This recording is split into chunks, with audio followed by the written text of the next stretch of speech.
महाराष्ट्र अंधश्रद्धा निर्मूलन समिती खोपोली शाखेकडून लाईट ऑफ लाईफच्या पालक मेळाव्यात चमत्कारामागील विज्ञान विषयावर प्रबोधन। खोपोली दिनांक 5 March 2026 light of life trust यांच्या वतीने आयोजित पालक मेळाव्यात महाराष्ट्र अंधश्रद्धा निर्मूलन समिती खोपोली शाखेच्या वतीने जागतिक महिला दिनाचे औचित्य साधत महिला सहभाग विभागांतर्गत चमत्कारामागील विज्ञान या विषयावर प्रबोधनपर कार्यक्रम घेण्यात आला। कार्यक्रमाचे उद्घाटन दीपप्रज्वलन करून करण्यात आले।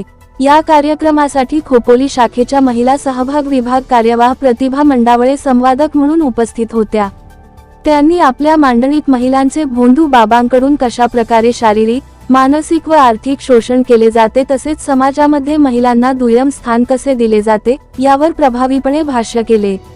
कार्यक्रमात तथाकथित चमत्कारांचे काही प्रयोग सादर करून त्यामागील विज्ञान आणि हातचलाखी समजावून सांगण्यात आली। हवेतून पैसे काढणे, रिकाम्या गडूतून पाणी काढणे, जिभेतून सळई आरपार काढणे असे प्रयोग करून उपस्थितांना या गोष्टींमागील वैज्ञानिक कारणमीमांसा स्पष्ट करण्यात आली।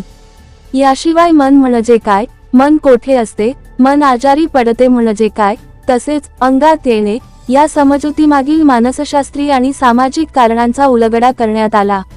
विशेषतः स्त्रियांमध्ये अंगात येण्याच्या घटना अधिक काळ आढळतात, यामागील सामाजिक दबाव, दडपण आणि मानसिक ताण यांचा मनावर होणारा परिणामही समजावून सांगण्यात आला।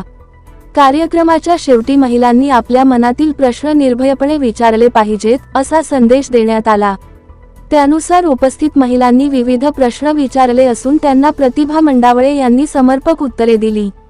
या कार्यक्रमाला महाराष्ट्र अंधश्रद्धा निर्मूलन समिती रायगड जिल्हा महिला कार्यवाह सुविधा गायकवाड उपस्थित होत्या। कार्यक्रमात सुमारे 45 ते 50 महिला, 15 ते 20 विद्यार्थिनी तसेच लाईट ऑफ लाईफ संस्थेचे शिक्षक उपस्थित होते। पालक मेळाव्याच्या निमित्ताने पाककला स्पर्धेचेही आयोजन करण्यात आले होते। या स्पर्धेचे परीक्षण महाराष्ट्र अंधश्रद्धा निर्मूलन समितीच्या सभासदांनी करावे अशी आयोजकांकडून विनंती करण्यात आली होती।